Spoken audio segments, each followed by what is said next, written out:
Hey everybody, so I want to take a quick minute to address something that's not trumpet specific, but that trumpet players I think can struggle with, as well as other people just living in the time that we live in, and that is addressing upper back, neck, shoulder pain while we're playing. One of my friends recently just mentioned that he was having a lot of tension up in his neck and upper back, and I know that when I've in the past I've had times where I'm doing a lot of kind of like heavy pounding, playing really heavy on gigs, and I would actually, I guess it was kind of like a muscle pull on the right side of my back here, and it would get to the point where I couldn't really move my head all the way from side to side, like I get stuck right here, and it would start to hurt. And it was definitely from playing and just holding the horn up and using a lot of tension to play, especially while I was doing lead playing. I'm just going to show you guys a couple basic exercises that I've successfully used over the last year and a half or 2 years or so to eliminate upper back pain. So I'm going to have my shirt off, and you're going to see from here up, because I think it's important to be able to see the back muscles and what they're doing. So I'm not trying to gross anybody out, and I don't want you to go blind by my skin tone, but just so you're aware. So if you're offended by that, then just shut the video off. But anyways, here goes. Okay, so the first thing that Maxick suggests doing in his muscle control book is learning to control the traps. And the reason that he suggests starting with the traps is because it's a difficult area for people to get control of, and this is usually one of the primary muscles that really tightens up when we're sitting at our computer or we're holding the trumpet up all day long. So he suggests starting here, and basically when you isolate your traps, it just looks like this. You've got this bunch of muscles that comes up from the back here, and that's just what it looks like to contract those muscles. Okay, so he suggests in the book pressing down into your palm here and pushing out your shoulder blade, winging out your shoulder blade like that to get this muscle to contract. Okay, so that's one way to get into it. That's not how I learned how to do it. I just kind of went at it and started shrugging the muscles here until I had a pretty good feel for what was going on. Something to make note of is that you're not doing a shoulder shrug, okay? We're not lifting our shoulders up when we do this exercise. We're focusing on these muscles right here bunching in and up like this, okay? So the whole idea with this muscle control thing is that when you can isolate and contract the muscle, then you've got your head inside of it, and then you can purposefully relax it. And that's when it gets super hip, because then you can start to relax these muscles throughout your day, and you're going to prevent those injuries that we get from excess tension and carrying that around all day. So once you've got where you can hold the traps up like this, do that for 3 or 4 weeks before trying anything else, and then get to where you can relax one side and keep the other side contracted. Okay? So just like that. That's both. Relax the left. Both. Relax the right. And this one for me is the one that really wants to hold on to the tension. So when I'm doing this myself, I'll spend a little extra time here. And then that's the next step in learning to control those muscles, is being able to switch back and forth like that. The final step that Maxick suggests in his book is contracting the traps and then being able to raise your arms up like this and maintain that contraction. Okay? Sometimes I'll even go to the front like this. Okay, and once you can do all those moves very comfortably, then he says you have full control of your traps. And like I said, 3 to 4 weeks, and you'll notice a difference in your ability to isolate these muscles. And then once you can do that, start to think about really letting the tension melt out of them. Okay, so after you've got pretty decent control of the traps, then the next muscle that I suggest working on are your lats, which are basically just this giant muscle that runs the whole way down your back. Okay, and the way that you can get into learning to control this is by focusing on your shoulder blades.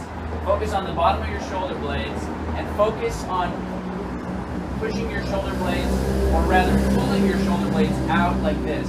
Now you might not see a whole lot of movement in my shoulder blades just pay attention to the back in general. So this is actually my normal resting position here, okay? This would be like if I'm just standing around. Now I'm going to contract the shoulder blades out this way from the bottom out. Okay? So this is back to normal, and then I'm focusing on contracting the shoulder blades out.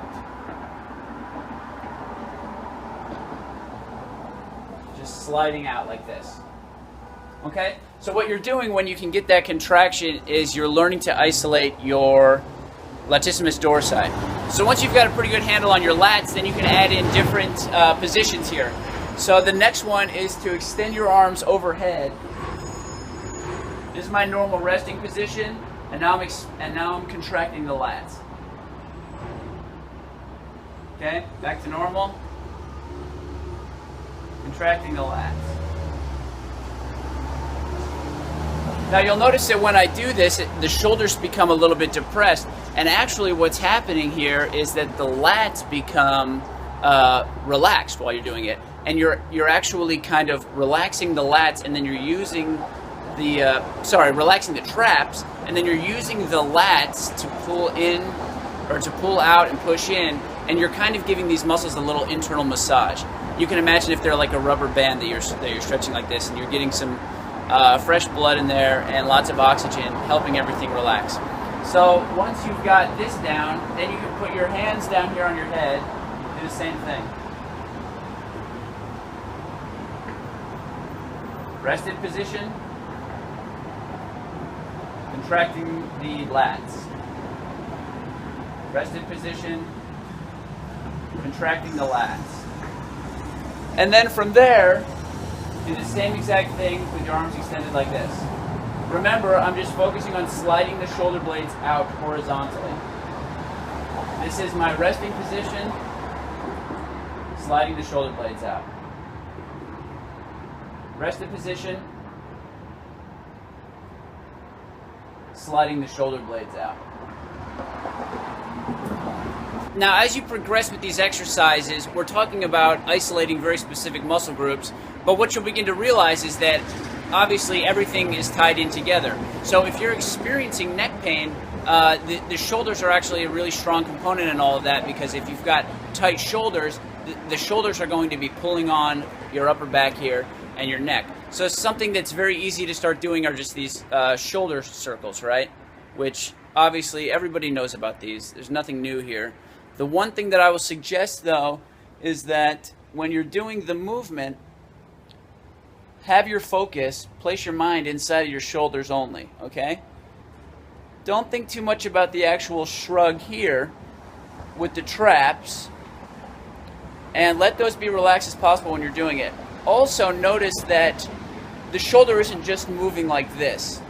There's a rotational aspect to it, so you can rotate the shoulder forward, rotate the shoulder back, okay?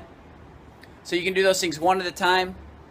I just do them two at a time like this, and then however many repetitions you decide you want to do, just make sure that you're doing this, both forward and backward movements, and you'll find, I actually find that when I go backwards on this one, there's something in there, there's still a tight muscle in there that I don't feel when I go forward. So it's good for the awareness just to be able to do both of those things. And just check out what's going on inside of there. You can just do the shoulder rolls. I like to do them really slow.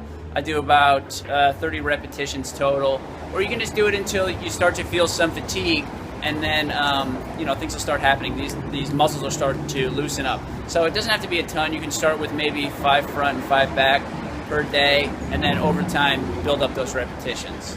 So programming this stuff into a routine is actually really easy. The way that I do it is that I commit to something very small, like I said, a 10-minute contraction, or a 10-second contraction. So I want to hold these, I want to hold my traps up like this for 10 seconds, okay? And then after 10 seconds, I purposefully relax them, and I focus on relaxing them for a moment. And then that's it. That's all I do for the whole day, okay? And I'll do that 5 to 6 times a week. Obviously, you can do it every day. It's so easy. But then after the 3 to 4 week period, you'll start to notice a difference there. And if you don't, that's okay. Commit to it for another 4 weeks or so. The way I do it is that I'll add in an exercise, and then at the 4 week mark, I give myself the option to change anything. So I can add something in, I can take something out, I can change the length of time, the repetitions, whatever.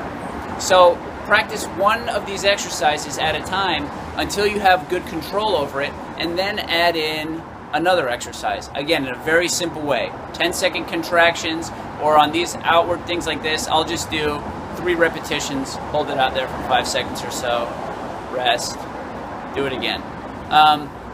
It doesn't have to be a full-blown workout. It doesn't have to take very much time. I've got a full body routine that I do with different exercises, and it only takes about 18 minutes a day. And I built it up starting at 10 seconds a day. It took me 2 years, but that's where I started from. And I think that that's a really important point of all this, is because it's going to take time for you to have for these changes to take root and just be how you are all the time. And so the most important step, I think, at this point is just getting in the habit of doing it every day. So that's why you only take 10 seconds, because, I mean, you know, how easy is 10 seconds? Even if you really don't want to do it, you can still commit 10 seconds per day to this. And then once you're in the habit of doing it, it's much easier to add on a little bit of time and to add on some exercises. So I know this video is a little bit different. Let me know what you think about it in the comments below. Also include any questions that you might have, things that you'd like me to talk about in the future. And I hope that this helps and that you notice an improvement with any neck or upper back pain that you're experiencing while playing.